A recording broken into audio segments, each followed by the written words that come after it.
કહેવાય કે રાજપૂતોના વટને કોઈ ન પહોંચી શકે, એના જોમને કોઈ ના પહોંચી શકે, એની વીરતાને કોઈ ના પહોંચી શકે. આવો એક રાજપૂત એક ગામમાં રહેતો તો, એક નાનકડું અમથું ગામ, અને એ રાજપૂત રે આમ રાજપૂતનું ઘર, અને એ રાજપૂત એકદમ શુક્લકડી અને આમ મૂછો રાખે, મોટી મોટી મૂછો રાખે રાજપૂત. હા, અને આમ આમ જમીન બહાર આવે ને એટલે પછી જમીન બહાર દરવાજો ખોલે ને એની બિલકુલ સામે વચ્ચે જગ્યા, રોડ જવાનો રસ્તો ગામનો, અને સામે બિલકુલ સામે એક મુલ્લાજીની દુકાન. હવે રાજપૂત જ્યારે પણ જમીને બહાર નીકળે ને એટલે આમ મૂછ પર તાવ દઈને કે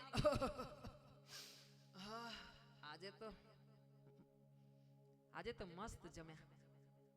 એટલે એનું જોઈને પેલો સામે મુલ્લાજી હતા ને એ મુલ્લાજી પણ બહાર આવીને પછી આમ આમ આમ કરે, પણ એમને મુલ્લાજીને મૂછો નહીં, અને આમ દાઢીને એમ કરે ને પછી કે આજ તો બીવી ને સેવૈયા બનાई थी, बहुत खाई, बहुत बढ़िया. हाँ, बहुत बढ़िया. સેવૈયા બનાई थी बीबी ने.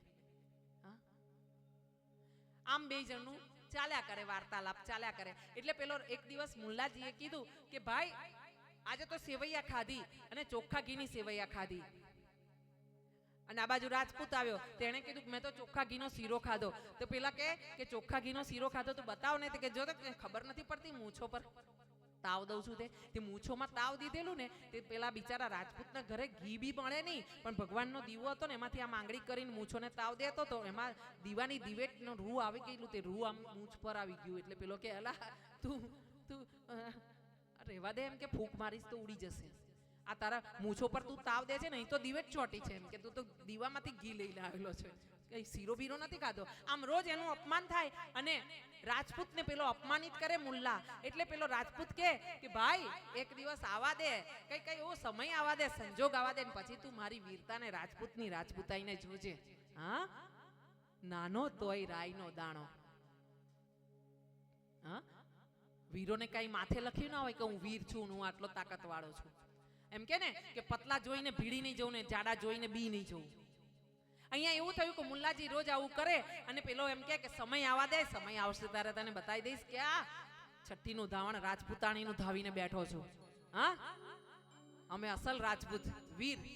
અને આમ જ્યાં વાતો ચાલતી ને એક દિવસ એવું થયું કે રાજાનું સૈન્ય આ રસ્તામાંથી નીકળ્યું, અને પેલી રણભેરી અને પીપુડા વાગ્યા ને રણસિંગા વાગ્યા ને એમ ચાલ્યું ને આમ મૃદંગ વાગવા માંડ્યા, ઢોલ ને ધબકારા સાથે રાજાનું સૈન્ય નીકળ્યું. પાછળ હાથી પર રાજા નીકળ્યો, અને એવા સમયે આ રાજપૂતે આ રણસિંગા સાંભળ્યા અને એને જોમ ચડ્યું ને એટલે પેલો પોતાના ઘરમાંથી પતલો હરખો હતો ને રાજપૂત નીકળ્યો, બાયો ચડાવતો ગયો મુલ્લાની પાસે ગયો ને ઘાણી ફેરવતો હતો ને ત્યાંથી એક સળિયો લીધો જાડો. આ સળિયો લઈને ફટ દઈને પેલા મુલ્લાના ગળામાં ફેરવી દીધો, આમ કરીને ગાંઠ મારી દીધી સળિયાને લઈને. હા, 10 કિલોનો સળિયો હતો, આમ વાળીને બેસી ગયો રાજપૂત. અને પછી કે અને પછી જઈને પોતાના ઘરે જઈને આંગણામાં ઊભો રહી ગયો. હવે બોલ, હું રાજપૂત છું કે નહીં? મારી માનું ધાવણ ધાવેલો છું, અસલ રાજપૂતાણીનો દીકરો. હવે મુલ્લાજી ત્યાં થરથર કાપવા માંડ્યા. મુલ્લાજી કાપતા કે ભાઈ બધી વાત હાજી, તું હો વાર રાજપૂત, પણ એક કામ કર કે આજે આ હળિયો હવે તે અંદર ગળામાં ભેરવી દીધો ને એને ખોલી નાખ. એટલે પેલા રાજપૂતે કીધું કે હવે ફરીથી રાજાને આવા દે, રણસિંગા વાગવા દે, ઢોલ નગારા વાગવા દે, ને પછી મને જનૂન ચડવા દે ત્યારે. હા, આખી જિંદગી પેલા મુલ્લાજી આ સળિયો લઈને જીવ્યા. એટલે સજ્જનની સજ્જતાના કઈ લેબલ નથી હોતા. હા, વીરની વીરતાના કઈ લેબલ નથી હોતા. હા, પુરુષાઈના કઈ મર્દાનગીના લેબલ નથી હોતા કે આ મરદ છે. તો આમ નીકળે એટલે આમ દેખાઈ આવે એના મોઢાના તેજથી કે આ મરદ છે, આ દીકરો મૂછાળો છે, હા રાજપૂત છે. બ્રાહ્મણોને દેખાઈ આવે કે આ બ્રાહ્મણનો દીકરો છે, એનું તેજ જોઈને.